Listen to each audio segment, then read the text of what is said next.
Ẹ̀yin èèyàn ilé èwo lẹ ṣe ẹ káàbọ̀ sí Mashola Gist TV. Ṣé àlàáfíà ni ẹwà gbogbo lè ń kọ́ gist tèmi bí a ṣe gbọ́ ò wọ́n ní wọ́n reject sádàkà wọn o èyí tí wọ́n ṣe fún àwọn ọmọdé nínú palace kábíyèsí. Wọ́n ní èyí ó jẹ́ kí àǹtí wa kí wọ́n bú sí ẹkún pé inú àǹtí wo ò dùn nígbà tí wọn ò fi ọwọ́ ba sádàkà wọn. Kí ló ń jẹ́ sádàkà? Sádàkà jẹ́ bí ìtọrẹ àánú téèyàn ń ṣe fún àwọn aláìní. Ṣùgbọ́n àwọn wo ló tọ́ sí láti ṣe ìtọrẹ àánú yìí? Àwọn tínú wọn bá mọ́ sí ọmọ ẹnìkejì ni. Èèyàn kan lé lóun ṣe sádàkà kó jẹ́ pé ó máa ṣe ibi sí ọmọ ẹnìkejì. Ọlọ́run go ní gbarú sádàkà báyìí. Ṣùgbọ́n téèyàn bá fẹ́ ṣe sádàkà, èèyàn gbọ́dọ̀ jẹ́ ẹni tó yẹ pé inú ẹ̀ mọ́ sí ọmọ ẹnìkejì. Ó dẹ̀ ń ṣe nítorí pé ó wá láti inú ọkàn ẹ̀ ni. Ṣé ẹ mọ̀ pé téèyàn máa ń fún aláìní lówó, bí wọ́n ṣe máa ń sọ, wọ́n ní ọwọ́ afúnni òkè ló ń gbé. Ṣé o ti yé yẹn tó bá ń ṣètọrẹ àánú, Ọlọ́run máa bless ẹ̀ ni. Ṣùgbọ́n téèyàn máa ń ṣètọrẹ àánú tó tún ń pa ọmọ ẹnìkejì lára, irú ìtọrẹ àánú yẹn kò lè jẹ́ ìtẹ́wọ́gbà. So ẹ̀yin èèyàn lé bí a ṣe gbọ́ nìyẹn, wọ́n ní àǹtí wa wọ́n ló ṣe sádàkà fún àwọn ọmọdé nínú palace. Wọ́n ní ṣùgbọ́n wọ́n ní àwọn ọmọdé yìí, wọ́n ní òbí wọn, wọ́n ní ṣe ni wọ́n wá kó wọn o. Wọ́n ní àwọn tí wọ́n kù ń bẹ̀, wọ́n ní wọn ju bíi 14 péré lọ. Àyẹn mọ́. Ẹ̀yin náà mọ̀ pé gbogbo oríṣiríṣi nǹkan ló ti ṣẹlẹ̀ nínú palace kábíyèsí. Èyí tá lè sọ, èyí tá lè sọ, gbogbo ẹ̀ ló ti ṣẹlẹ̀. Yàtọ̀ sí yẹn, gbogbo ìgbà tí wọ́n ń dákẹ́ tí wọ́n sọ nǹkan kan lórí ọ̀rọ̀ àwọn olórí yìí, wọ́n ti commit a lot of atrocity. Wọ́n ti ṣe àwọn ìwà tí ò dára nínú palace kábíyèsí allegedly, bí a ṣe máa ń gbọ́ gbogbo ẹ̀. Ẹ̀yin èèyàn lé, ẹ jẹ́ kí n kí ẹ̀yin olólùfẹ́ mi ní ilé lóko àti lẹ́yìn òde pé ẹ káàbọ̀ sí Mashola Gist TV. Mashola Gist TV ń kí yín.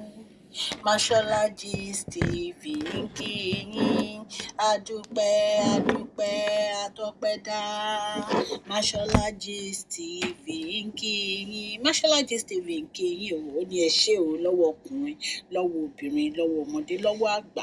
Lórí gbogbo bẹ́ẹ̀ ṣe ń comment, tẹ́ ń like, tẹ́ ń share. Adúpẹ́ ní ọwọ́ gbogbo yín. Mashola Gist TV ń kí yín. Ẹ̀yin olólùfẹ́ wa ẹ káàbọ̀ sí Mashola Gist TV. Ṣé àlàáfíà ni ẹwà gbogbo lè ń kọ́? Orúkọ mi ni Mashola kò yí padà. A máa ń sọ̀rọ̀ nípa celebrity gist, royal gist, politics àti gbogbo nǹkan tó ń ṣẹlẹ̀ ní agbègbè orílẹ̀-èdè bàbá wa ní ilẹ̀ Nàìjíríà.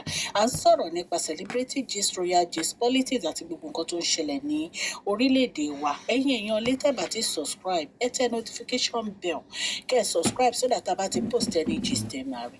A ń sọ Yorùbá lórí channel yìí nítorí pé a fẹ́ gbàgbé àṣà àti èdè wa. Ẹ̀yin èèyàn lé, à ń ṣe advert lọ́lọ́kùn òjọ̀kan lórí channel yìí. Ẹ kàn sí wa ní Mashola Gist TV.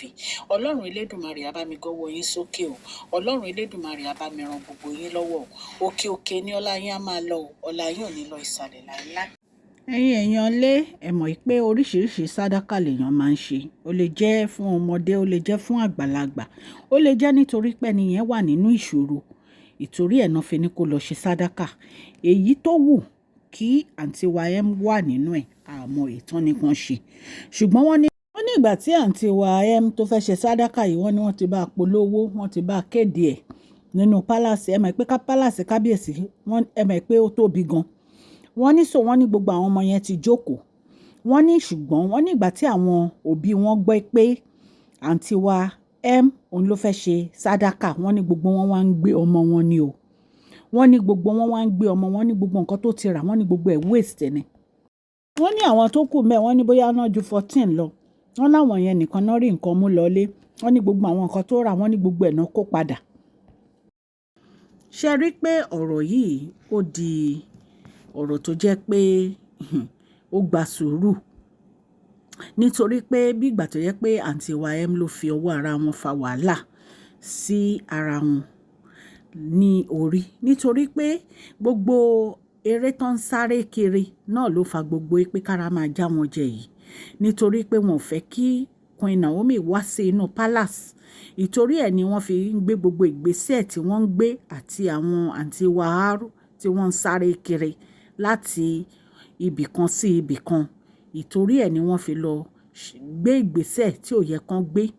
àtìgbà tí wọ́n dẹ̀ ti gbé ìgbésẹ̀ yìí ni ara ti ń já wọn jẹ tó jẹ́ pé wọ́n ní pé every time tí wọ́n bá ti fẹ́ wá sínú palace láì jẹ́ pé kábíyèsí nìkan wá ibẹ̀ ni wọ́n ti máa jára jẹ ẹ̀yin èèyàn lé wọ́n ní àwọn òrìṣà ilẹ̀ àwọn náà ń bínú bí a ṣe gbọ́ allegedly nìyẹn ẹ̀yin èèyàn mi. So wọ́n ní àǹtí wa wọ́n ní wọ́n sunkún wọn nítorí gbogbo àwọn ọmọ ẹ̀ ṣe ni oníkálukú wa ń gbọ́mọ ẹ̀ pé rárá o àwọn ọmọ wọn ò jẹ́ sáráká àrá ònu o wọn ò jẹ́ sáráká òfo o wọ́n ní gbogbo ọ̀nà lọ wọ́n á ń gbọ́mọ wọn wọ́n ní àwọn ọmọ tó kù ń bẹ̀ wọ́n ní àwọn ọmọ 14 ló kù wọ́n ní gbogbo ọ̀nà gbọ́mọ wọn. wọ́n ní bí sádàkà bó ṣe di sádàkà àǹtí wa nìkan nìyẹn o wọ́n láwọn ọmọ tó kù ń bẹ̀ wọ́n láwọn náà rí nǹkan kó wọlé lọ́lé wọn àwọn bíi 14 ni wọ́n náà kù ń bẹ̀ ẹ̀yin èèyàn lé allegedly bí a ṣe gbọ́ nìyẹn a ní ká mú gist wá fún ẹ̀yin èèyàn lé bí mo ṣe ń sọ alleged ni mi ìbá kábíyèsí gbénú palace o mo dúpẹ́ púpọ̀ lọ́wọ́ gbogbo ẹ̀yin tẹ́ ń gbọ́ mi mo dúpẹ́ nítorí pé ẹni tó bá dúpẹ́ orí àná á rí mi gbà mo dúpẹ́ lọ́wọ́ ọmọdé mo dúpẹ́ lọ́wọ́ àgbàlagbà obìnrin ọkùnrin ọlọ́run elédùnmarè á bá mi bù sí àpò yín o oṣù yìí á bá wa lára mu oṣù ayọ̀ ló máa jẹ́ fún wa o wọn ò ní fi ẹnikẹ́ni ṣàwátì o ẹ jọ̀ọ́ ẹ bá mi fún fídíò yìí ní thumbs up o please share this video like and subscribe God bless you all.